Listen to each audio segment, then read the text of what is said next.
بینەرانی عزیز و خۆشەویست گەڕام و خدمەتان بۆ پێشکەشکردنی ئەدامەی بەرنامەی ئەو حوتەی تەلەڤیزیۆنی پەرتۆ لەم بەشە لە بەرنامە هاوڕێ ئێلهامی ساڵحینیە ئەندامی کۆمیتەی کوردستانی حیزبی حکمەتیسمان لەگەڵە قسە و باسەکەین لەسەر توندوتیژی دژی ژنان و خشونەتایەکە لە کۆمەڵگای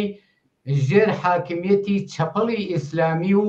کۆنەپەرستی و مەرسالاری و شوێنیزمێکە لەو کۆمەلگا دژی ژنان بە عناوینی مختلف ئەمەل دەکا و قوربانیەکانیشی ژنانن لەو کۆمەلگایە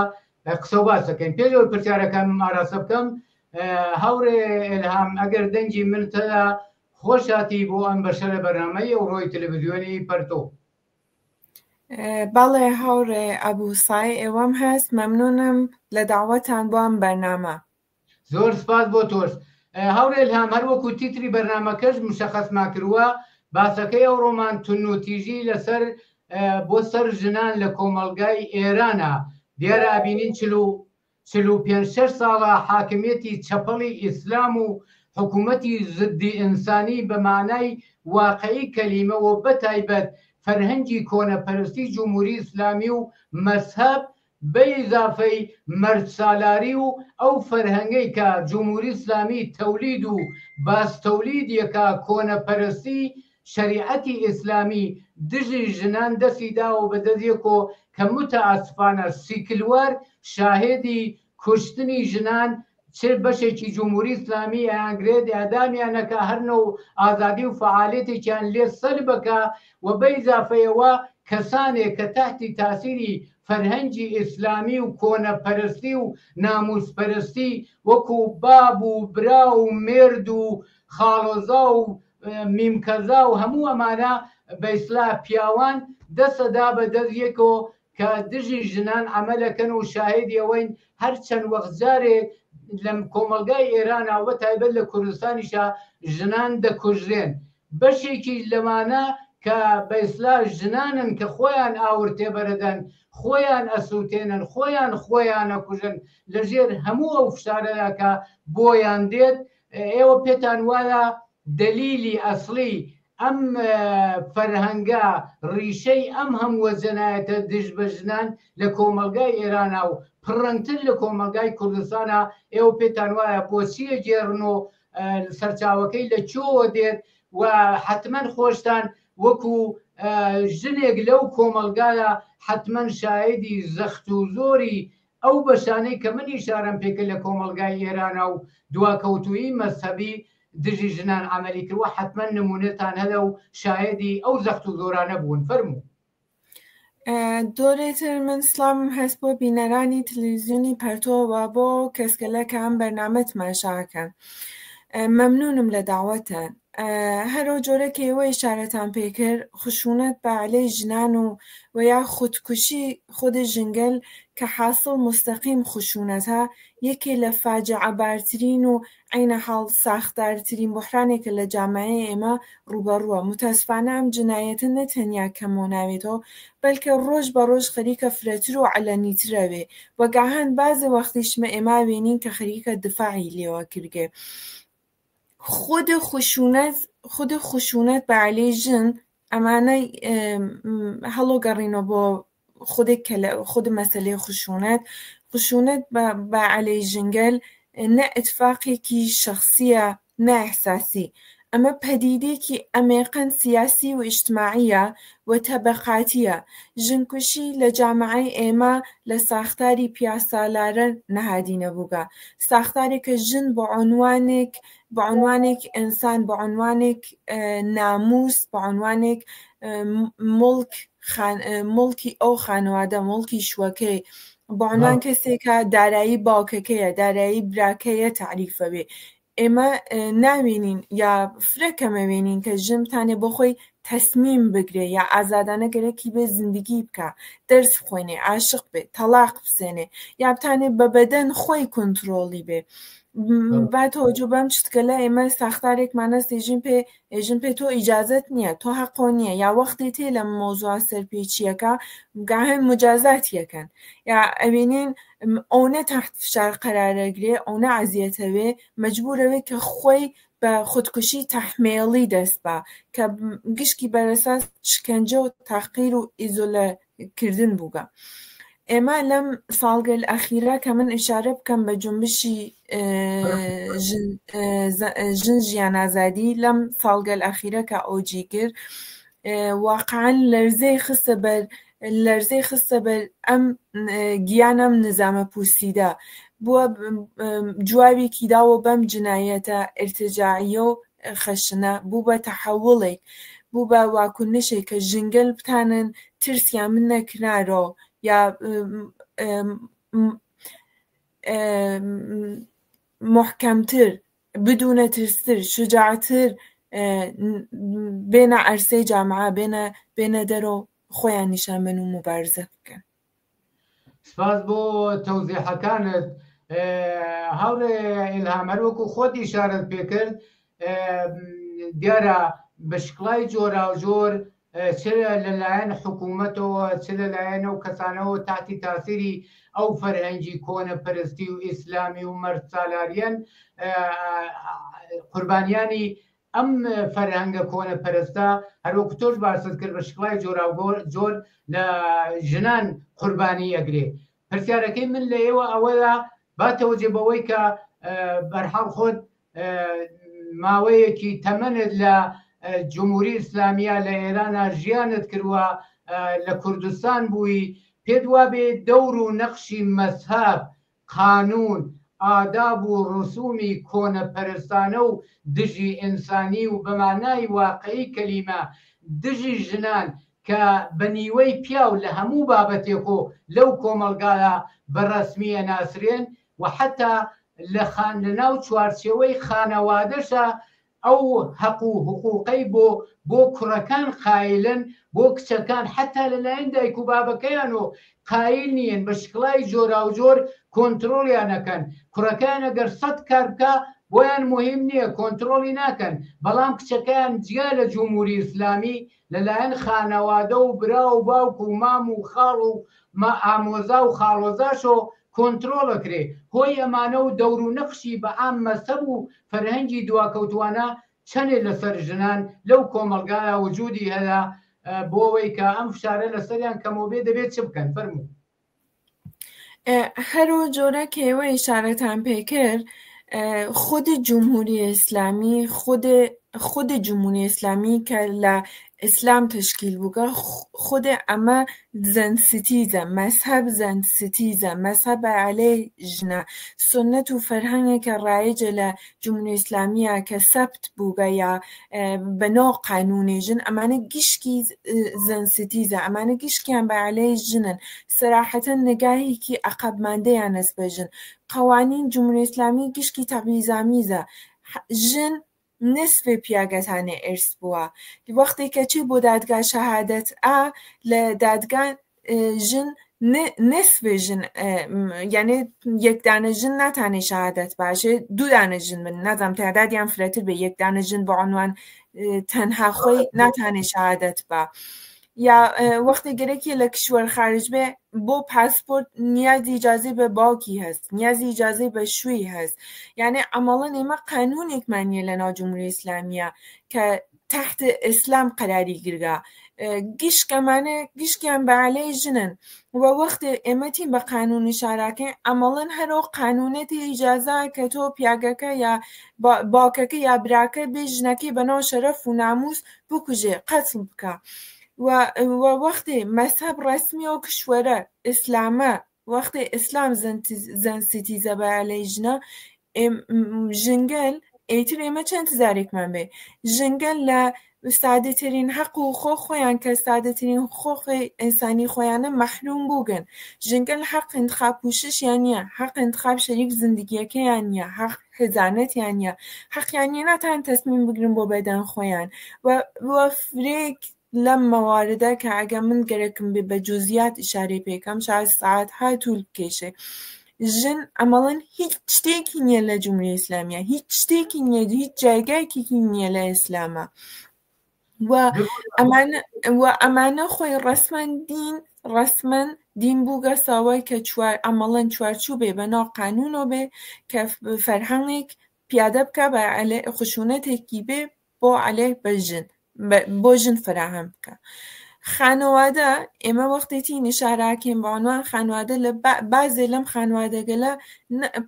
پەناهگایەک نین بۆ ژن، بەلکە ئەو خانەوادیشە خۆی بووگە بە کانونێکی بۆ خشونەت بۆ ژنە، باوکەکە براکە یا حتا دایکەکە چۆن قاتی فەرهەنگی مەرسالار بووگە، دایکەکە خۆی چۆن لۆ فەرهەنگە گۆرە بووگە، ئەویش تێ بە کەنیشکەکەی خۆی نازان بە هەر کەسێ تر بە هەر شێوەی کە پتانێ زوڵمێژێ دفاع ناکە، حەقیەنێتە ژێر پا. و وەختێ ئەمە نەهادینە بووگە لۆ کشوەرە لۆ مەملەکەتە، ئێمە معلومە ئێمە ئەم شتگەلە لە سەتحی عادی جامعە ڕۆژ بە ڕۆژ ئەمانە ئەوێنین. بەڵێ فەرموو. و فقط گەرەکم و بێژم کە خانوادە خۆیشی گاهەن باستۆلیت هەرۆ سیستم جنایەت بارەسە. زۆر سپاس هاورە ئیلهام. بەداخەوە دیارە لە ژێر حکوومەتی دەسەڵاتی جمهوری ئیسلامیە ئەم فەرهەنگی کۆنەپەرستی و دژی ژنە قەتعەن 40 ساڵە بۆتە فەرهەنگی بەشێکی خەڵکی دواکەوتوو متاثر لە مەذهەب و ناسیۆنالیزم و ناموسپەرستی و ئەمانە بۆیە شاهدی کوشتاری ژنان و قەتڵعامی ژنانیش لەو کۆمەلگایە. پرسیارەکەم لە ئێوە ئەمەدا بۆ مقابلە و بربەرەکانێکردن لەگەڵ ئەم حرەکەتە دژی ئینسانی و دژی ژنان لە کۆمەلگادا وەزیفەی ئینسانای ئازادیخواز و بەرابەری تەڵەب کۆمونیستەکان و مشەخەسەن تۆ وەکو ئەندامی کۆمیتەی کوردستانی حیزبی حکمەتی بانگەوازت بۆ کۆمەلگا و بەتایبەت بۆ نیوەی کۆمەلگا کە خۆیان ژنانن و بڵێن نیوەی ئەو 50% تریش کە پیاوانن قەتعەن ئینسانای ئازادیخواز و بەرابەری تەڵەبن، بانگەوازی تۆ بۆ ئەم ئینسانانە بۆ ئەم بەشە وەسیعەی کۆمەلگا دژ بەم فەرهەنگی کۆنەپەرستی و مەرد و ناموسپەرستیە چییە و دەبێت چ بکرێ؟ بەتایبەت ژنان پێدوانیە بەشێکیش لە ژنان خۆیان بەنەوعێ مقەسرن لەوەی کە خۆیان بە دەرەجە دووەزانن. پیان وایە بعضێ من خۆم شاهد بووم ئەبینم و ئەبیسمەڵێن ئەوە کاری پیاوانەدا ئێمە ژنین، یعنی بەنەوعێ زوڵم و زۆرەکە خۆیان قبوڵیەکەن. دەبێت چ بکرێت؟ چه ئەرک وەزایفێکەوێتە سەر کۆمەلگا و ئینسانای ئازادیخواز و بەرابەری تەڵەب و بەعام ژنان کە بدەن لە فەرهەنگە کۆنەپەرستانە؟ من بەخشەن ئشارەی کەم بە ئەوەی کە ئێمە ناوێ متەواهم بین بەوەی کە تەنها ژن تەنها ئازادی و بەرابەری بە جۆرێک ئیسە ئێمە مەسەلەی ئەم بەحسەکەمان مۆزوع بەحسەکەمان مەسەلەی خشونەت بە ژنان بوو، وەلێ تووە ئەو چتگەلە تووە ئەو مەسایل و نکاتە ڕێزە کە ئێمە لە جامعەیەکە ئینتزارمانەست فقط لە دنیایەکی سوسیالیستیە ئێمە ئەتانین دەستی بە تەحەقوق بگەێنین یا بتانی بەدەستی بێنین. ئێمە ناوێ متەواهم بین کە ئەگە قانون ئیسلاح پیا بکە حقوقی ژن ئەدرگێ ئەسڵەن و عەبەدەن تا جمهوری ئیسلامی بێ تا ئەمانە بنیا بەلە حتا بەلە دۆران جمهوری ئیسلامیش ژن هەرە مشکڵاتیە بوو. فقط گەیەکمە بێژم ئەوە نییە کە ئێمە بێژین جمهوری ئیسلامی نەوێ یا لە مەملەکەتێترا یا لە قانونێترا قانون ناتانێ ئەو جۆرە باە دووشایە دەبێت لە ژن دفاع بکە، مەخسووسن لە قانونێکی وەکو جمهوری ئیسلامی. تەنها ئێمە لە دنیایەکی سوسیالیستی و لە دنیایەکی ئازاداتانین بەسترێک لە دەستاوردەکەی خۆمان بۆ چتگەلە کە خەریکی مبارزێ بۆکەین پێ تانین بەدەستی بێرین. ئیسا من ئشارە بکەم بەوەی کە ئێمە ناوێ سکوت بکەین، ناوێت لە بەرابەر ئەم سونەتۆ کە مەزهەب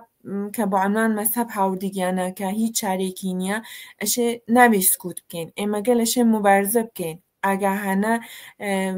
سازمان یافتە ڕادیکاڵ بچینە بەرەوە بە قودرەتێکی ئینقلابیۆ لە دڵی ئەو جامەعە لە مەحەلاتەوە لە مەدرسە و لە کارخانە لە خیابانە لە هەر جێگەی کە ئێماتانین ئاگاهی بین بە مردم ئازادی و بتانی لە ئازادی ژن دفاع بکەین. حزب حکمەتیست بە تۆر خولاسە یا کومیتەی کورسان باوەڕی بەوە هەست کە ئەم تەوەحوشە ئیرتجاعیە ئەشێ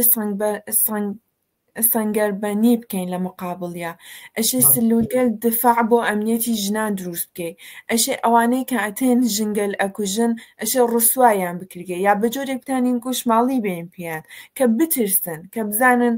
ناتان نەم کارە بکەن، هەر کارێکە گەرەکیان بێ بیکەن ئەواقبێکی هەست. یا ئێمەشێ لە تەک فەرهەنگ و مەزهەب و سونەت و گشتکەمانە وەزیفەی ئێمە کومونیستگەلێکە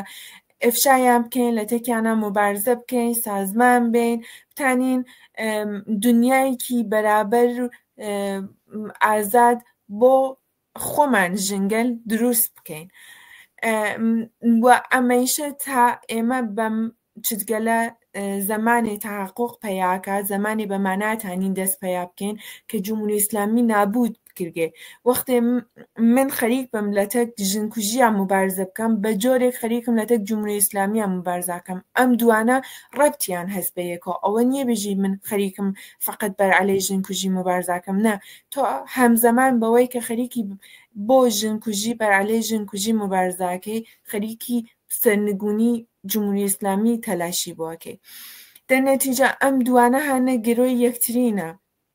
و ئێمە فقط تەنها ڕێگە حەلەوەسە کە بتانین مبارزە بکەین، جمهوری ئیسلامی لە بین بووین، بتانین دنیایەکی سوسیالیستی بۆ خۆمان دروست بکەین کە ژنگەل مناڵگەل و هەر کەسێک کە ئێمە باوەڕمان هەست پێ بتان لە دنیایەکی ئازاد و بەرابەرە بە یەکۆ زندگی بکەن و بەدەستی ئەم سونەتە پوسی دەگەلە و مەرسالارە ئەمانە بنینە کنار و نجاتمان بێ. زۆر سپاس هاوڕێ لە وەختەکەمان تەواو بووە، مەجالم نییە پرسیار بکەم. هیوادارم دیارە وەکو تۆش ئیشارەت پێکرد جمهوری ئیسلامی تا لە قودرەت تابێت تا حکوومەتێکی ئاوە و وەحشی و مەزهەبی و دواکەوتوانە و زدی ئینسان و بەتایبەت زدی ژن لە قودرەت تابێ شاهدی ئەم جەنایەتانە حتمەن دەبین. بەڵام پێم وایە ئەرک و وەزایف وەکو تۆش ئیشارەت پێکرد ئەرک و وەزایفی